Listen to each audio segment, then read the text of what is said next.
All right, now this page, this section comes right after the very first section of the questionnaire.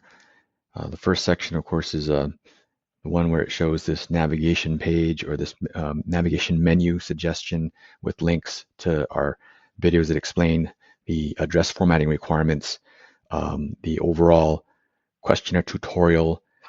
You enter your partner ID, which we will assign to you when you sign up with us, and your email address. In this case, we're working on a couples questionnaire. But going to the next page here, signing date. I would recommend that you choose an initial signing date based on what you discuss with your clients, with our mutual clients. That can be changed anytime in the future, so that's not set in stone. Don't worry about them not deciding on which date they want for the signing once these interviews are processed and I create the actual estate planning documents and send them over to you for a signing. Don't worry about that as far as a solid date. That can be changed anytime. So just choose a tentative date for now because that's required. Witnesses. This is really important. Always select witnesses that are in your office. Do not select or allow the clients to choose their own witnesses because they're going to be signing at your office, possibly at their home, but usually you're going to have clients sign at your office. Therefore, do not choose or allow them to choose the witnesses because that's a potential bottleneck. That's a potential delay. If a client says, "Oh yeah, I'll bring my best friend or my neighbor or this relative who's not part of the living trust package," they have to be disinterested witnesses.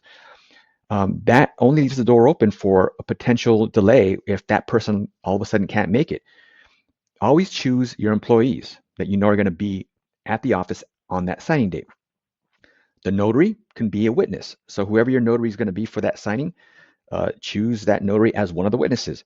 And then the other person can be you or can be an employee that is there reliably. That's the best way to go there.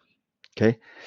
Now, when it comes to children of this marriage, husband has children from the prior marriage, wife has children from prior marriage. Very important to get that from the clients. You want to impress upon the clients that we must know who the separate children are from the relationship, whether it's a married couple, whether it's a domestic partner couple, whether it's just plain couple that is not married, not registered as domestic partners.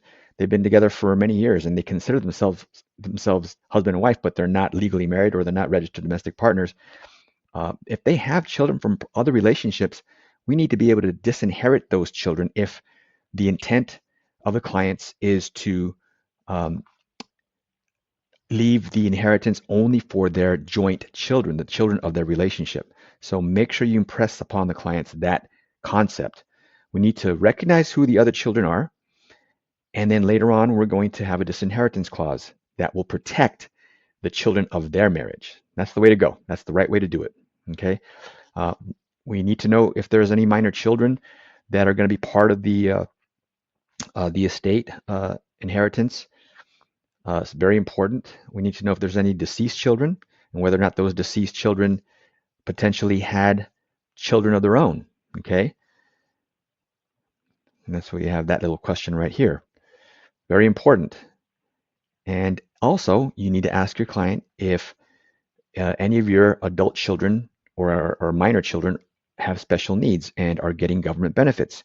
As you'll see later on in the questionnaire, we address that and we help clients with special needs trusts for their beneficiaries who have special needs and are getting Medi-Cal, they're getting SSI income or Social Security disability and are at risk of losing those government benefits if they receive an inheritance.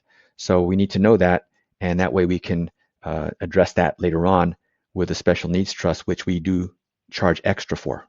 Okay, so that's pretty much how that page would work. Not sure what else I can tell you there, but we'll move on to the next section.